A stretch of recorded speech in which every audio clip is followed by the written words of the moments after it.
রোদে দেওয়ার ঝামেলা ছাড়া পারফেক্ট জলপাইয়ের আচার কিভাবে তৈরি করবেন সেই রেসিপিটি আজকে আপনাদের সঙ্গে শেয়ার করব। এইভাবে জলপাইয়ের আচার তৈরি করে সারা বছর সংরক্ষণ করতে পারবেন।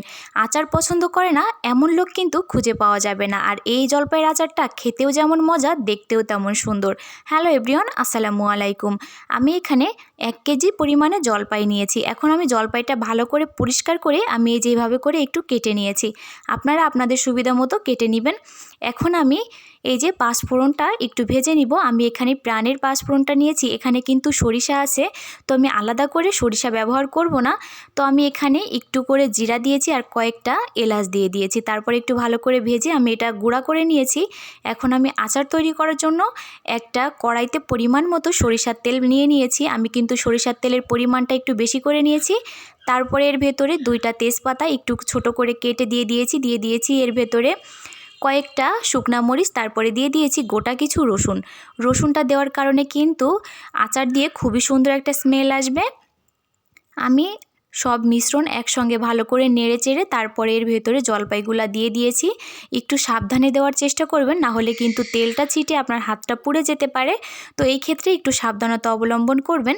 আমি এই যে জলপাইটা দেওয়ার পরে ভালো করে নেড়ে চেড়ে আমি এর ভেতরে স্বাদ মতো লবণ, পরিমাণ মতো হলুদের গুঁড়া, ধনে গুঁড়া এবং শুকনা মরিচের গুঁড়া দিয়ে এখন ভালো করে নেড়ে চেড়ে মিশিয়ে নিব। দেখতেই পাচ্ছেন আচারের কালারটা কিন্তু চেঞ্জ হয়ে গিয়েছে, দেখতে কিন্তু খুবই সুন্দর লাগছিল। তো আমি এই পর্যায়ে চুলার আঁচটা মিডিয়ামে রেখে এখন ঢাকনা দিয়ে 5 মিনিটের জন্য রান্না করব, যেন জলপাইটা ভালোভাবে সিদ্ধ হয়ে যায়। তো 5 মিনিট পরে আমি ঢাকনাটা তুলে একটু নেড়ে চেড়ে দিব। তো দেখতেই পাচ্ছেন জলপাইটা কিন্তু অনেকটাই সিদ্ধ হয়ে গিয়েছে। আর এই আচারের ক্ষেত্রে কিন্তু এর ভেতরে কোনো পানি ব্যবহার করা যাবে না, তাহলে কিন্তু আচারটা সারা বছর সংরক্ষণ করা যাবে না। তো আমি এই পর্যায়ে এর ভেতরে টেস্ট অনুযায়ী চিনিটা দিয়ে দিয়েছি। চিনিটা দেওয়ার পরে আমি অনবরত নাড়তেই থাকবো, না হলে কিন্তু নিচে লেগে যেতে পারে। আর চিনিটা গলে যেই পানিটা বের হবে সেই পানিতেই কিন্তু জলপাইটা খুবই ভালোভাবে সিদ্ধ হয়ে যাবে। আর এই পর্যায়ে কিন্তু একদমই নাড়া বন্ধ করা যাবে না, না হলে কিন্তু নিচে লেগে যেতে পারে। আর জলপাইয়ের আচারটা যদি একবার পুড়ে যায় তাহলে কিন্তু খেতে একদমই মজা লাগবে না। তো আমি হালকাভাবে নেড়ে চেড়ে এখন ঢাকনা দিয়ে আবারও 2 থেকে 3 মিনিটের জন্য ঢাকনা দিয়ে রান্না করব।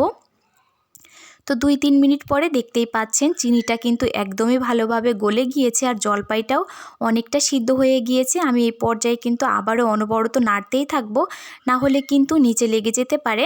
আমি এই পর্যায়ে জলপাইয়ের ভেতরে পাঁচফোড়নের যে গুঁড়াটা করে রেখেছিলাম সেটা দিয়ে দিব। এখন জলপাইয়ের সঙ্গে ভালো করে নেড়েচেড়ে মিশিয়ে নিব।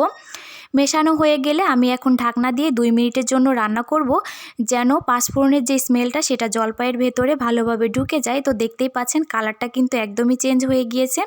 তো আমি এই পর্যায়ে ঢাকনাটা দিয়ে দিয়েছি। তো 2 মিনিট পরে দেখেন কতটা সুন্দর লাগছে। আমার জলপাইয়ের আচারটা কিন্তু তৈরি হয়ে গিয়েছে। আর দেখেন কত পারফেক্টভাবে জলপাইটা সিদ্ধ হয়ে গিয়েছে। তো আমি এই পর্যায়ে কিন্তু চুলাটা বন্ধ করে একটা পাত্রে নামিয়ে নিব। মাশাআল্লাহ, কতটা বেশি লোভনীয় লাগছে।